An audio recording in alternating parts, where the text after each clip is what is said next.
उनके अपने चंद vote bank हैं, उसी वोट बैंक में वो खेल रहे हैं और उसी वोट बैंक के आधार पर वो पूरी अपनी यात्रा चला रहे हैं और अलग अलग जगहों पे सभाएं दे रहे हैं। उनकी सभाओं में जो बड़े पैमाने पे लोग आ रहे हैं उसमें बिहार का पूरा समाज नहीं उतर के आ रहा है।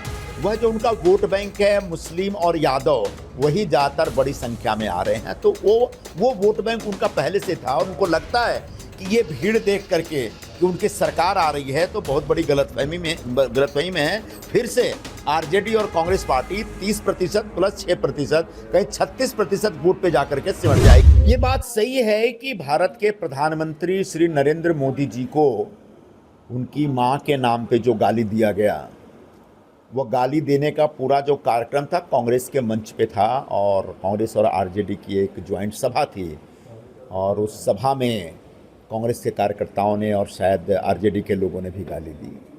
देखिए, किसी भी सभ्य समाज में इस प्रकार की भाषा का इस्तेमाल नहीं होना चाहिए। सबसे पहले तो मोदी जी हमारे देश के एक सम्मानित प्रधानमंत्री हैं, यशस्वी प्रधानमंत्री हैं।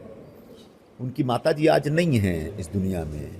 उनकी माताजी के नाम के ऊपर अपशब्द कहना, अभद्र भाषा का इस्तेमाल करना, गाली गलौज करना, क्या यही कांग्रेस की संस्कृति है? क्या यही आरजेडी वाले तो खैर इस तरह के हैं, गुंडे बदमाश मान लिया। तो कांग्रेस पार्टी जो क्लेम करती है कि वो बहुत ज़्यादा सिविलिटी में बिलीव करते हैं, सभ्यता में विश्वास करते हैं, लेकिन वो भी इस तरीके से उतर गए। वैचारिक मतभेद हो सकते हैं और होने भी चाहिए, डेमोक्रेसी के लिए बहुत आवश्यक है, लेकिन वैचारिक मतभेद के नाम पे कांग्रेस जिस प्रकार से अपने फ्रस्ट्रेशन में गाली गलौज पर उतर आई है वो बहुत ही निंदनीय है। प्रधानमंत्री जी को इस बात का दुख हुआ है। प्रधानमंत्री जी के साथ साथ पूरे देश को कांग्रेस के इस दुर्व्यवहार पर और कांग्रेस के इस अभद्र भाषा के ऊपर दुख हुआ है। कांग्रेस पार्टी का अपना फ्रस्ट्रेशन है। सुधांशु शुक्ला जो हैं भारत के लिए एक गौरव हैं। वो अभी नासा के तरफ से जो अंतरिक्ष में जो एक अंतरिक्ष यात्रियों का दल गया उसमें भारत की तरफ से उन्होंने प्रतिनिधित्व किया था और बहुत ही सफलतापूर्वक उनका अभियान पूरा हुआ।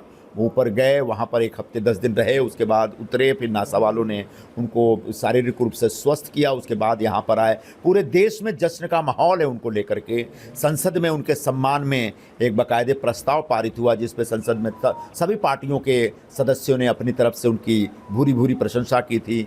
उत्तर प्रदेश का यह नौजवान है, उत्तर प्रदेश के तमाम नागरिकों ने उनका एक ज़बरदस्त तरीके से स्वागत किया था।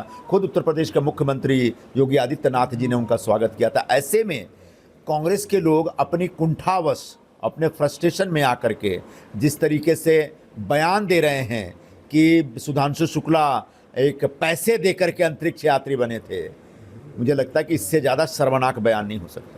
अंतरिक्ष में जाने से पहले हर नौजवान को बहुत तरह की जो एक फिजिकल टेस्ट होती है ना, उस फिजिकल टेस्ट के जरिए पास करनी पड़ती है। उनके अंदर का जो इंटेलिजेंस है उसको उसके ऊपर एक खरा उतरना पड़ता है, तब जाके वो अंतरिक्ष यात्री बनते हैं। भारत में अवैध तरीके से जो विदेशी नागरिक रह रहे हैं उनके खिलाफ और सख्त कार्रवाई होनी चाहिए, उनकी और शिनाख्त होनी चाहिए ताकि उनको डिपोर्ट किया जा सके। इसके लिए भारतीय संसद के द्वारा 2025 का एक कानून बनाया गया है और वो बेसिकली ऐसे विदेशी नागरिकों को पहचानने और उनको डिपोर्ट करने के बारे में है।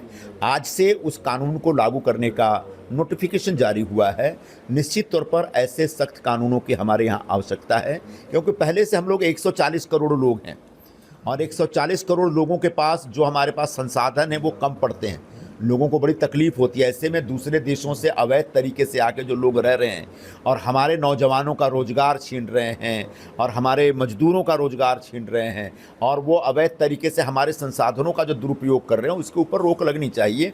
और उस दृष्टिकोण से इस कानून को लागू करने का जो अधिकार डिपार्टमेंट को दिया गया, इस अधिकार का मैं स्वागत करता हूँ और ज़्यादा से ज़्यादा सख्ती से ऐसे विदेशी नागरिकों के खिलाफ कार्रवाई होनी चाहिए और ऐसे विदेशी नागरिकों को पकड़ करके जितना जल्दी हो उनके देश में डिपोर्ट करना चाहिए। देखिए, राहुल गांधी जी हों या फिर आरजेडी के तेजस्वी यादव हों, उनके अपने चंद वोट बैंक हैं, उसी वोट बैंक में वो खेल रहे हैं और उसी वोट बैंक के आधार पर वो पूरी अपनी यात्रा चला रहे हैं और अलग अलग जगहों पे सभाएं ले रहे हैं। उनकी सभाओं में जो बड़े पैमाने पे लोग आ रहे हैं उसमें बिहार का पूरा समाज नहीं उतर के आ रहा है।